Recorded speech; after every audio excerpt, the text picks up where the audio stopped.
오늘 말씀은 성령 안에서의 새 존재성이라는 타이틀로 설교하겠습니다. 지난주의 말씀에는 우리는 육의 연약함을 알아봤습니다.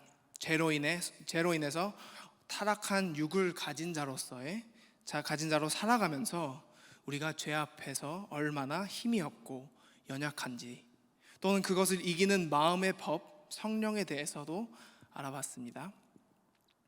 우리 그리스도인들은 예수님을 믿으며 살아갈 수밖에 없습니다.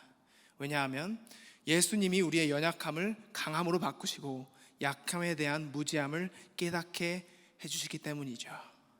그리고 예수님은 성령님 통해서 이 모든 일을 하신다고 하십니다. 저번 주 말씀에 바울은 이렇게 고백합니다. 오호라, 나는 공고한 자로다. 저희들도 바울처럼 우리 안에 죄를 마주 볼 때 이러한 고백을 하게 됩니다. 나는 공고한 자로다. 나는 죄 앞에서 무능력한 사람이구나. 우리는 죄 앞에서 아무것도 할 수 없는 존재이기 때문에 이러한 고백이 나오는 것입니다. 그리고 지난주의 말씀에는 바울은 우리가 어떤 존재였는지 잘 알려주었다면, 이번 주의 말씀에서는 바울이 자신 또는 예수님을 믿는 모든 사람들이 이제 예수님을 통해 어떠한 존재가 되었는지 알려주고 있습니다. 그렇다면 우리는 어떤 존재들로 태어났을까요? 첫 번째, 그리스도로 말미암아 우리는 해방된 존재가 되었습니다. 그리고 두 번째, 우리는 그리스도의 성령으로 말미암아 생명을 얻은 존재가 되었고요. 그리고 마지막으로 셋째, 우리는 입양된 존재가 되었습니다. 오늘 저녁 이것들을 말씀을 통해 알아보고 함께 은혜 넘치는 시간을 보내시길 바랍니다. 첫 번째 포인트입니다. 성령 안에서 해방된 존재입니다. 1절 말씀입니다. 그러므로 이제 그리스도 예수 안에 있는 자에게는 결코 정죄함이 없나니. 우선 예수 안에 있는 우리들은 정죄함이 없습니다. 그렇다면 정죄는 무엇인가요? 그저 남들을 판단하는 것인가요? 옳고 그름을 분별하는 것과 건설적인 비판과 다르게 정죄는 다른 사람을 죄인으로 여기는 것입니다. 죄의 대가는 죽음이기 때문에 판사가 마치 종신형을 주는 것이나 마찬가지입니다. 하지만 그리스도 예수 안에 있는 사람들은 정죄받을 만하지만 하나님은 우리를 정죄하지 않으십니다. 그렇기 때문에 우리는 남들을 절대로 정죄하시면 안 됩니다. 완벽한 판사이신 하나님이 우리를 정죄하지 않으신데 감히 우리가 그 자리를 넘보며 부족한 우리가 남의 옳고 그름을 판단하면 되겠습니까? 우리는 하면 안 될 뿐더러 잘할 리가 없기 때문에 남들을 정죄하는 것은 조심해야 합니다. 우리가 하는 정죄는 교만이고 신성모독이라는 것을 기억해 주시길 바랍니다. 하지만 그리스도인으로 살 때 우리는 옳고 그름 분별하는 건 정말 중요하고, 그리고 남들을 들을 수 있는 귀에게 그들에게 건설적인 비판을 해주는 것은 그리스도인으로 살면서 올바른 태도입니다. 그리고 2절 말씀입니다. 이는 그리스도 예수 안에 있는 생명의 성령의 법이 죄와 사망의 법에서 너를 해방하였습니다. 우리가 정죄함을 받지 않은 이유는 우리는 더 이상 죄와 사망의 법으로 심판을 받는 자들이 아닌 그리스도 예수 안에 있는 생명의 법, 성령의 법으로 심판받는 자들로 다시 태어났기 때문입니다. 우리가 만약에 호주에 있다가 다른 나라를 여행을 가면 그 나라의 법을 존중하고 그 나라의 법으로 심판받는 것은 합당한 일입니다. 싱가포르 사람들이 처음 여행을 가면 깜짝 놀라는 것 중 하나는 바로 껌이라고 합니다. 껌, 씹는 껌. 싱가포르에서는 30년 전부터 껌이 더러운 환경을 만든다는 이유로 불법이 되었습니다. 그런 싱가포르 사람들이 처음 해외로 나오면 껌을 씹는 사람들을 보고 아주 나쁜 사람으로 보거나 아니면 자신도 그 자유를 만끽해 보려 다시 자신도 슈퍼마트에서 하나 사서 씹어본다고 합니다. 이와 비슷하게 우리는 구약의 율법에 속한 사람이었다가 예수님을 통해 예수님을 만남으로 하나님의 나라의 시민권을 취득하게 되어서 이제는 자유한 사람이 되었다는 것입니다. 우리가 껌을 씹든 말든 상관이 없는 거죠. 그렇다면 어떻게 이 사망의 법으로 자유로운 존재가 되었을까요? 3절 4절 말씀입니다.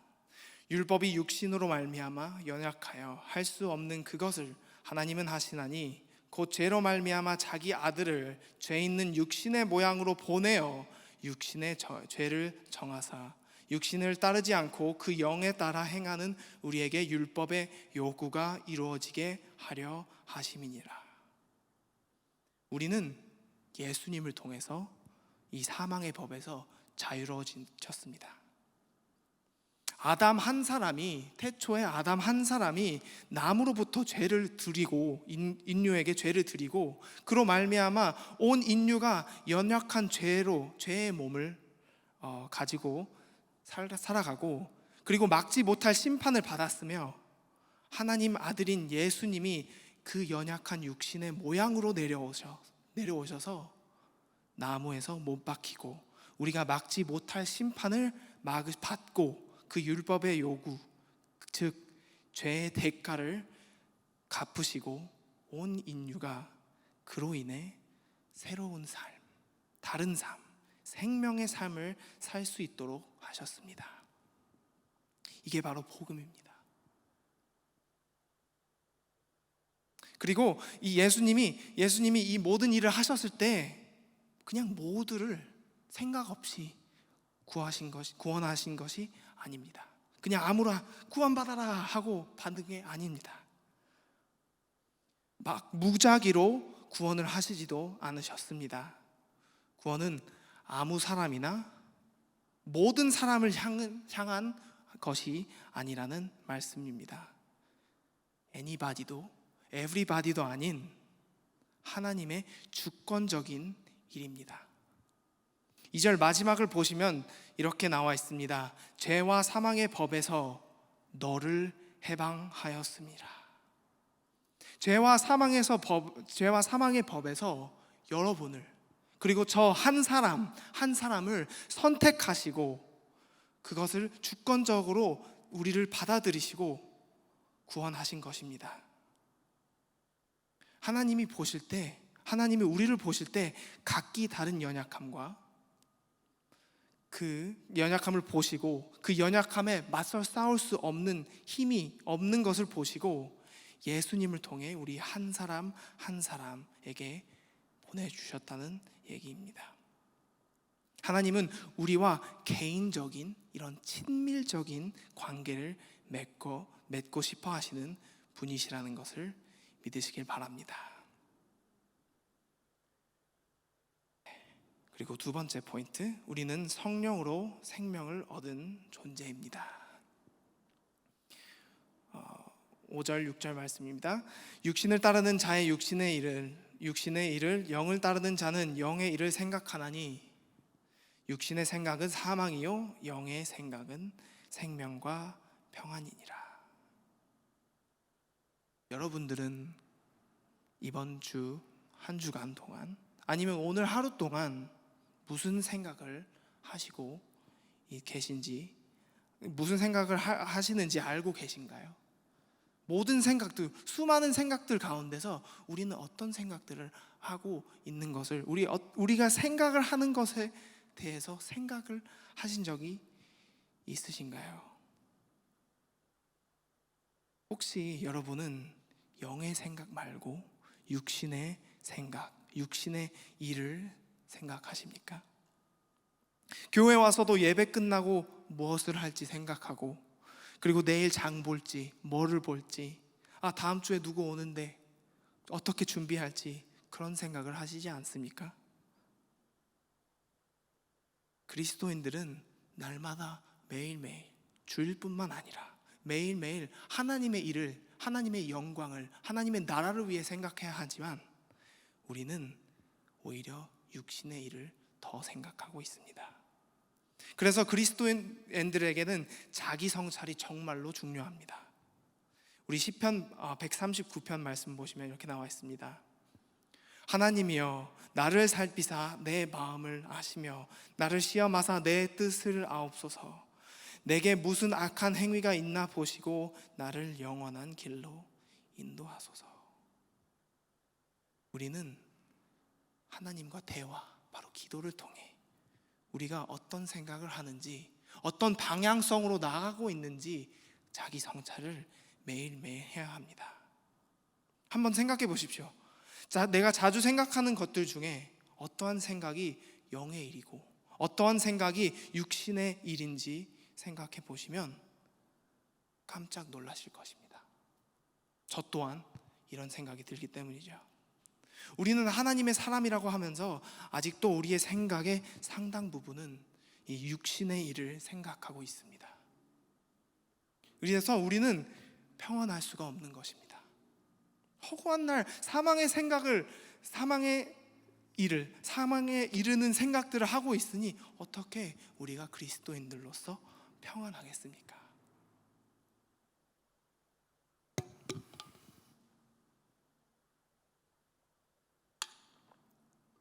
7절 8절 말씀입니다. 육신의 생각은 하나님과 원수가 되나니 이는 하나님의 법에 굴복하지 아니할 뿐 아니라 할 수도 없음이라. 육신에 있는 자들은 하나님을 기쁘시게 할 수 없느니라. 육신의 생각은, 우리가 매일매일 하는 그 나쁜 생각들은 우리를 하나님과 이 적대적인 관계를 만든다고 하는 것입니다. 이렇게 되면 우리는 하나님의 법에 굴복하지 못할 뿐만 아니라 할 수도 없게 되는 것입니다. 우리의 초이스가 아닌, 우리의 그냥 불가능, our inability to serve God, 하나님을 섬길 수 없게 된다는 말씀이죠. 마치 평생 담배 피던 사람이 나는 언제 끊을 수 있어, 언제든지 끊을 수 있어 라고 호기롭게 얘기하고 나서 막상 담배를 끊으려고 하니까 작심삼일 다시 피게 되는 것과 같습니다. 우리는 날마다 생명의 생각을, 영의 생각을 하지 않으면, 하나님의 영광과 하나님의 나라를, 하나님의 의를 구하지 않으면 우리는 이 담배 피는 사람같이 계속해서 나쁜 일들을, 나쁜 생각들을, 그리고 사망의 길로 가게 되는 것입니다. 이런 사람들은 하나님을 기쁘시게 할 수 없습니다. 자식이 부모 말을 안 듣는데 기쁜 부모가 어디 있겠습니까? 결국 우리도 하나님의 자녀로서 우리의 생각이, 우리의 행동이 하나님의 나라를 위하지 않으면 하나님은 그걸 보시고 슬퍼하십니다. 그리고 9절 말씀입니다. 만일 너희 속에 하나님의 영이 거하시면 너희가 육신에 있지 아니하고 영에 있나니 누구든지 그리스도의 영이 없으면 그리스도의 사람이 아니라. 진정한 그리스도인들은 바로 그리스도의 영이 있습니다. 그리스도인이라고 칭하는 자가 내가 그리스도인이야 라고 말하는 사람들은 육신의 일을 이런 사람들이 육신의 일을 생각하고 육신의 일을 행하고 육신의 열매를 맺으면 어떻게 그렇게 그 사람이 그리스도인이라고 할 수 있겠습니까? 우리는 그리스도인으로 삶으로써 그리스도인의 합당한, 영의 길에 합당한 열매를 맺어야 합니다. 마태복음 말씀에 예수님이 이렇게 얘기하십니다. 좋은 나무가 나쁜 열매를 맺을 수 없고 못된 나무가 아름다운 열매를 맺을 수 없느니라. 아름다운 열매를 맺지 아니하는 나무마다 찍혀 불에 던져지느니라. 이러므로 그들의 열매로 그들을 알리라. 참 무서운 말씀이죠. 그렇다면 여러분의 열매는 어떤 열매입니까? 우리의 생각은 결국 그 생각에 얼맞는 행동을 낳게 되고 그 행동들은 그 행동에 얼맞는 열매를 맺게 됩니다. 사과나무에서 오렌지가 나지 않듯이, 좋은 나무에서 나쁜 열매가 나지 않듯이, 육신의 생각을 하는 사람들은 영의 열매를 맺지 못합니다. 반대로 말해서 우리는 영의 생각을 하는 사람들이라면 영의 열매를 맺게 될 수밖에 없는 것이죠. 그렇다면 우리는 우리의 삶에서 어떤 열매로, 우리의 주변에 어떤 열매가 맺혀져 있는지를 보면 우리가 어떻게 살아가는지를 알 수 있습니다. 그것을 통해 우리의 방향성을 깨닫고, 그리고 좋은 길로 나아갔다면 감사함으로, 그리고 우리가 회개해야 된다면 회개함으로 예수님께 나아가길 원합니다.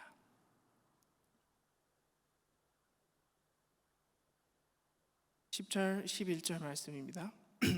또 그리스도께서 너희 안에 계시면 몸은 죄로 말미암아 죽은 것이나 영의 의로 말미암아 살아 있는 것이니라. 예수를 죽은 자 가운데서 살리신 이의 영이 너희 안에 거하시면 그리스도 예수를 죽은 자 가운데서 살리신 이가 너희 안에 거하시는 그의 영으로 말미암아 너희 죽을 몸도 살리시리라.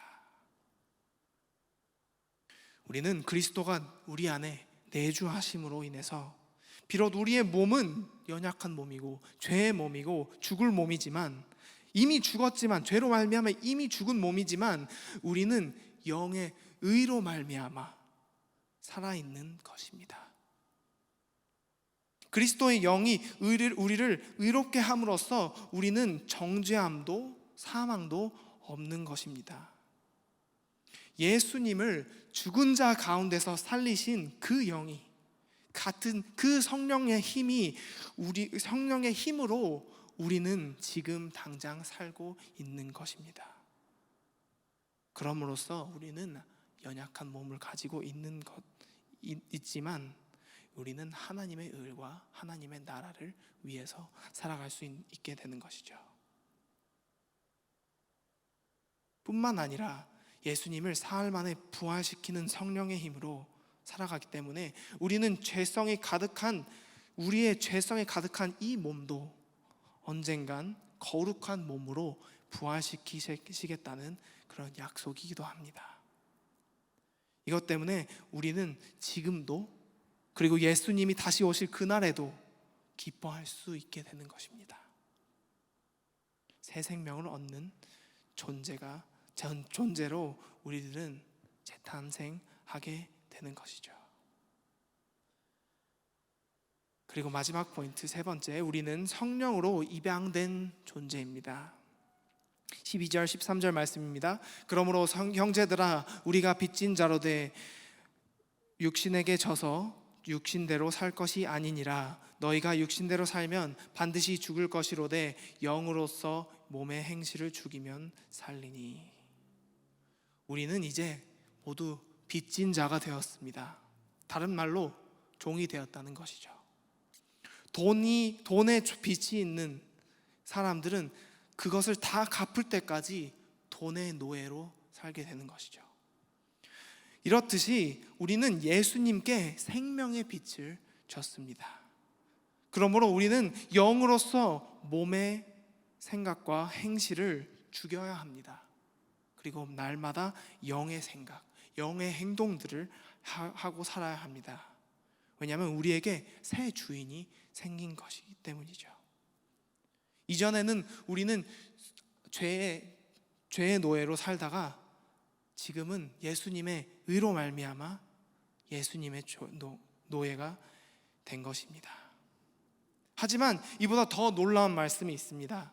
14절 15절 말씀에는 무릇 하나님의 영으로 인도함을 받는 사람은 곧 하나님의 아들이라. 너희는 다시 무서워하는 종의 영을 받지 아니하고 양자의 영을 받았으므로 우리가 아빠 아버지라고 부르짖느니라.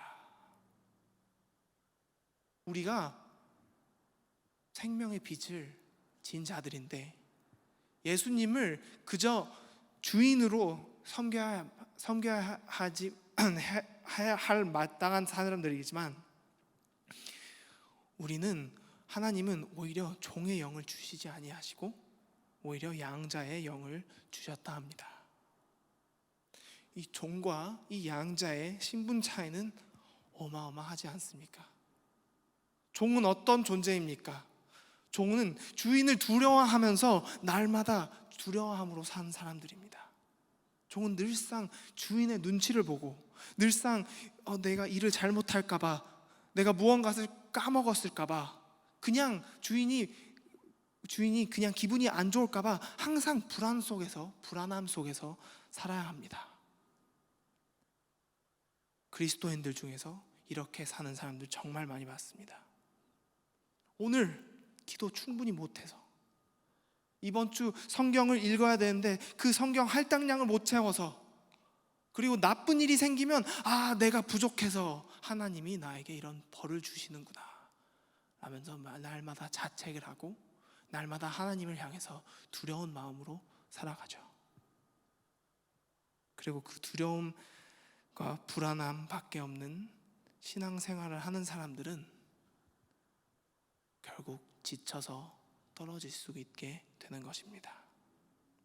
하지만 우리가 가질 영은 이 종의 영이 아니라 양자의 영입니다.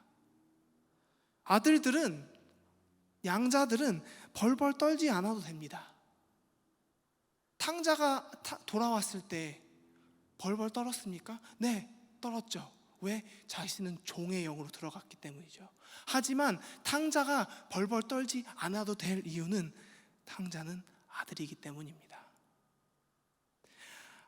자녀들은 조금 부족하더라도, 잘못을 하더라도 눈치를 볼 필요도 없고, 그리고 열심히 일해야 하지만 그걸 열심히 일을 못해도 용서받는 사람들이 바로 자녀입니다. 우리들은 하나님의 자녀로서, 새로 입양된 자녀로서 하나님의 눈치를 보지도 우리가 하는 행동들이 부족하지 않을까 두려워하지 않아도 됩니다. 우리는 양자로서 두려움과 불안한 삶이 아니고 자유하고 평안한 삶을 살 수 있어야 합니다. 무언가가 필요할 때, 어떤 문제가 생길 때, 우리가 죄로 넘어졌을 때 아이가 부모를 부르듯이 엄마 나 배고파,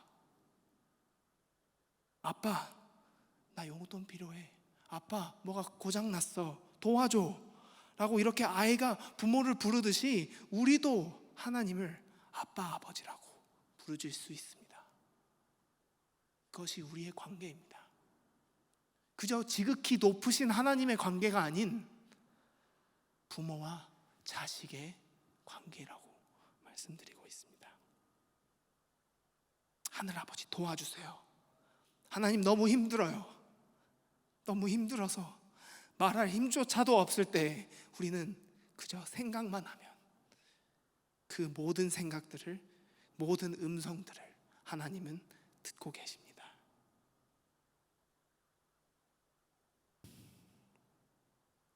그리고 마지막 16절 17절 말씀입니다. 성령이 친히 우리의 영과 더불어 우리가 하나님의 자녀인 것을 증언하시나니 자녀이면 또한 상속자 곧 하나님의 상속자요 그리스도와 함께 한 상속자니 우리가 그와 함께 영광을 받기 위하여 고난도 함께 받아야 할 것이니라. 우리는 하나님의 자녀로 입양된 자로서 또 상속자가 되는 것입니다. 종은 평생 일해서도 아무것도 못 받아도 아무 말 할 수 없습니다. 아무리 좋은 종이어도, 아무리 신실하고 좋은 종이어도 주인은 종에게 아무것도 줄 의무가 없습니다. 하지만 자녀는 다르죠. 여러분들의 자녀들은 언젠간 여러분들이 이 세상을 떠날 때 우리가 가지고 있는 것들을 모든 걸 주는 것과 같이 하나님은 이미 하늘나라를 예비해 두시고 계십니다. 이미 줄 준비가 되어 있습니다. 그리고 자녀들은 이 상속자이기 때문에 이 모든 것들을 언젠간 받게 되어 있습니다. 우리는 하나님의 나라를 받은 받을 자녀입니다. 예수님이 다시 오실 때에 받으실 영광도, 그리고 지금 이 세상에서 예수님을 위해 받는 모든 고난도 우리의 것입니다. 여기 보시면 고난은 이런 게 진정한 고난입니다. 예수를 위해서 받는 고난이 진정한 고난이지, 우리가 투자를 잘못해서, 우리가 베팅을 한번 잘못해서, 우리가 우리의 이익을 챙기기 위해서 하는 것들은 우리가 자초한 고통이지 예수님을 위해 받는 고난이 아닙니다. 그렇기 때문에 우리는 자녀들답게 살아야 하고, 그리고 지금 이 세상 살아가는 동안에 예수님을 위해 받을 고난을 준비하고 버티실 생각을 해야 합니다. 그럼으로써 이번 한 주간 우리가 살아갈 때 예수님을 통해 자유한 존재와, 그리고 새 생명을 얻는 존재처럼, 하나님의 자녀처럼 자녀답게 살아가는 우리 멜번 서부교회 성도님들이 되시길 간절히 바랍니다.